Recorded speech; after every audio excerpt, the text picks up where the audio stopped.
Welcome to Flyshikis TV, an Afro-centered media channel that positively highlights people that look like you and me, from the motherland to any other land. Don't forget to like, comment, subscribe, and experience culture through our eyes.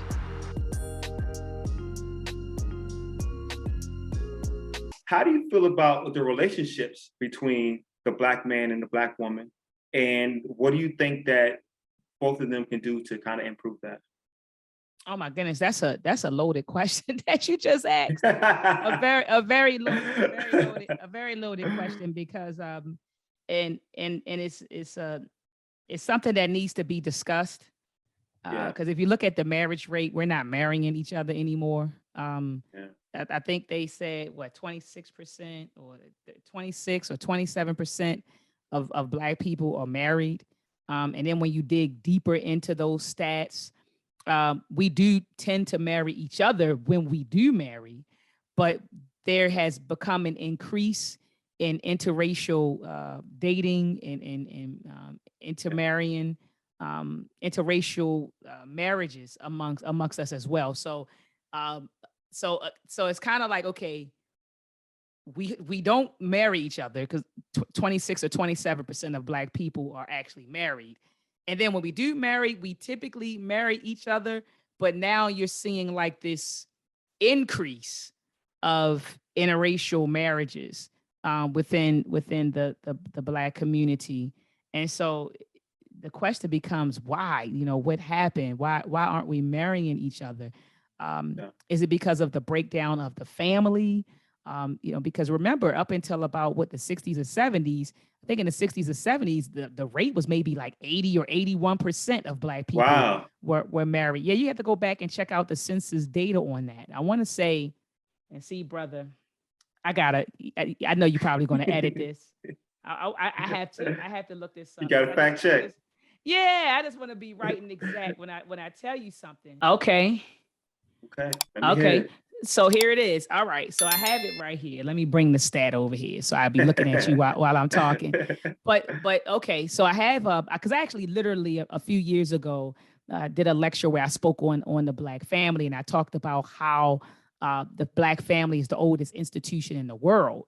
And so for us not to be marrying one another, you got to ask, well, what happened? You know, why don't we marry each other anymore? Right. Like I said, right now the marriage rate is like 26 to 27%. And I'm looking at my lecture that says only 27% of African American households are headed by married people. And this is according to the U.S. Census Bureau in 2015.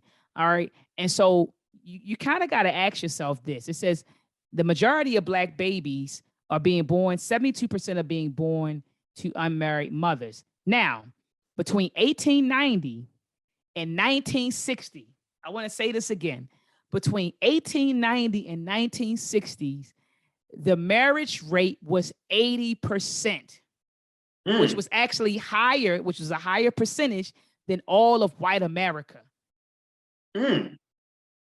And so look at the time period between 1890 and 1960. That means that through Jim Crow, we were married. Through the Great Depression, we were married. 70 years. Think about it. Yeah, we were married through Jim Crow. We were married through the Great Depression. We were married through the Civil Rights Movement and through the Black Power Movement, all the way up to 1960. Well, the Black Power Movement happened in late 60s, early 70s. So I would say up until through the Civil Rights Movement, we were married. So then you got to ask yourself, what happened? Well, remember they neutralized the Black liberation movements, right? The Black Power movements, and they began to flood the black. That community. Was my first thing. They flooded the Black community with drugs. They started locking up, Black men. Right? They literally neutralized the Black family. They neutralized the Black family, in the 70s, in the 80s. And I wholeheartedly believe that when you don't grow up, and there may be some people mad at what I'm getting ready to say, when you do not grow up in a two-parent household, okay, or a healthy, I'll say, two-parent household, you don't value marriage. Because I'm gonna be honest, when I grew up in a single family household. And when I got old, I was like, my mother did it by herself. I mean, that was my attitude until I became conscious. You know, I didn't have an appreciation for a two-parent household. So once they neutralized the family, right? You got all these women raising babies by themselves, right? Well, not raising babies by themselves, because Black fathers are actually the most active group of fathers. And so I don't want to say raising babies by yourself, but you have unmarried women. You get what I'm saying? Raising these babies. And so the father may be active, but he may not be in the household, or he may be in the household and they just not married, you know, but it's not having that appreciation for each other. I believe I don't like to make blanket statements. So what I'll say is this: I would like to see more of Black men and Black women having a love for each other. And yeah, you get what I'm saying? Because I don't want to say we don't have it, because it's people out here who, you know, it's a lot of brothers that I care about. They care about me, care about sisters. So I don't want to say that. But what I will say is I would love to see us have more of a love for each other, more of an appreciation for each other, valuing one another, where we actually value, like I'm talking about women valuing men valuing women. I remember listening to this YouTube, and I'll call her name out. Her name is Cynthia G. So Cynthia G always gets on Black women like myself. She says, you all are male-centered and you worship Black men. You all worship Black men. Well, let's look up the word worship. Let's look up the word. let's look it up. Let's look it up, because she gets on us. We worship Black men. We're male-centered. That's what she calls women like me. So hold on. So to worship something, it says the feeling or expressions of reverence or adoration for a deity. So it's reverence, veneration, adoration, honor, adore. Why shouldn't Black women adore Black men? And why shouldn't Black women adore why shouldn't Black men adore Black women and vice versa? What's wrong with that? Right. You know, so I'm telling you, this culture that we live in today, brother, is toxic. So paid. And it's so toxic. And I think it weighs on Black men and Black women. And it weighs on, you know, just our ability to have healthy relationships with each other. Some of us don't even know how to have healthy relationships with each other. You have some Black men, and I've talked to some who had terrible relationships with their mothers, their aunties, their grandmother. And so they grew up feeling some type of way. They grew up resenting Black women, and vice versa. You have some sisters who grew up, you know, and had issues with dad, issues with uncle, issues with whomever. You get what I'm saying? And she ends up growing up, and she's resenting Black men. And so we got to learn how to love each other, how to appreciate each other, and how to have a healthy relationship with each other. And what I mean by relationships, I'm not saying just you know, intimate. Yes, intimate, but even platonic relationships. We need to understand how to form healthy platonic relationships with each other. And we need to heal, brother. In order to do all of these things, we have to heal. It's a lot of sexual trauma that occurs in the Black community that we don't talk about. And right here in Baltimore, and peace be upon her soul, Dr. Patricia Newton, she talked about sexual trauma a whole lot and child molestation a whole lot. Reason being, she was an African-centered psychologist. She had a practice here in Baltimore. And she used to take people to Ghana, take people to Egypt, and run different trips. And so she just was when she transitioned, it's a huge void right now in Baltimore. She actually transitioned in 2020, September the 28th, 2020. And I talked to her like 3 months before she 2 months before she transitioned. But she often talked about the sexual trauma in the Black community. She said in Baltimore, and I remember this blew my mind. She said in Baltimore, 9 out of 10 girls are touched or sexually violated before the age of 18. 8 out of 10 boys are sexually violated by the age of 18 here in Baltimore. Then she started talking about what happens in Atlanta and how that's really the hub of pedophilia and sex trafficking and things of that nature. Yeah. And so can you imagine? So that's so so you have these people being violated, okay?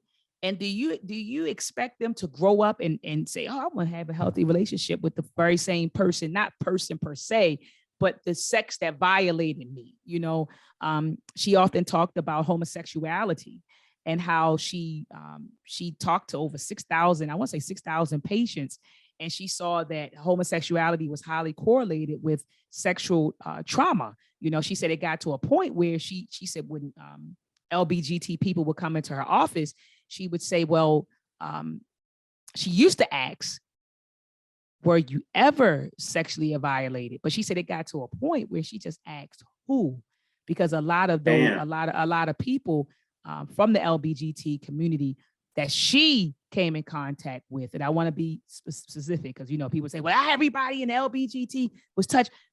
The members that she came in contact with have been sexually violated. And so sexual trauma, that's something else that we definitely got to address in the Black community in order to, I guess, foster healthy relationships between Black men and Black women, because there's some distrust there. You know, a girl has been sexually violated by, you know, a Black man, whether it be her, you know, some women are sexually violated by fathers, uncles, you know, friends, Cousins, or friends. neighbors or yeah. So do you think she's going to have do you think she's going to be operating with the healthy perception of Black men? Absolutely not. And vice versa. You got young guys, you know, who are 12, because boys get touched too. Young men get touched too. And so do you think they're going to be operating with a healthy perception of the opposite sex that was just fiddling on them or touching on them? No. And so again, in order to foster healthy relationships, we have to heal and put it into that sexual trauma, that sexual violation. So it's a lot. Yeah. I mean, it's a lot to unpack. I got you. When you talk about male, female, you know, relationships, it's, I mean, even thinking about this culture and how we get a lot of our ideas about relationships from white folks. I mean, you know, now you got this dude, Kevin Samuels, on the internet talking about high value men and high value women, and you make $100,000 a year. That's high value. And I'm like, wow. So that's what we value now. That's what's valued. So a high value man has to make $100,000, and so a high value woman, she has to not have any children. She has to be a certain age. She got to weigh a certain amount of pounds. She got to be a certain height. She has to be, wait a minute. So we have to get back to our ideas of what a relationship should be. What is a high value man in the traditional, you know, African context? What was a high value woman in the traditional African context? And I bet my bottom dollar that high value people were people of good character. I think that good character and intelligence were probably at the top of that, right? And so, you know, we got to get back to, you know, teaching our children giving them a healthy criteria, right? To apply when it comes to looking for a mate, you know. So what, you know, are you teaching your son and your daughter to seek someone who's of good character, who has good intelligence, who's strong in his or her culture, who's African centered, who's operating with a certain set of morals and values, who come from a certain family? You know, we got to get back to that too. So like I said, it's so much to unpack when you talk about Black male and female relationships. Do you believe that there is such thing as gender roles?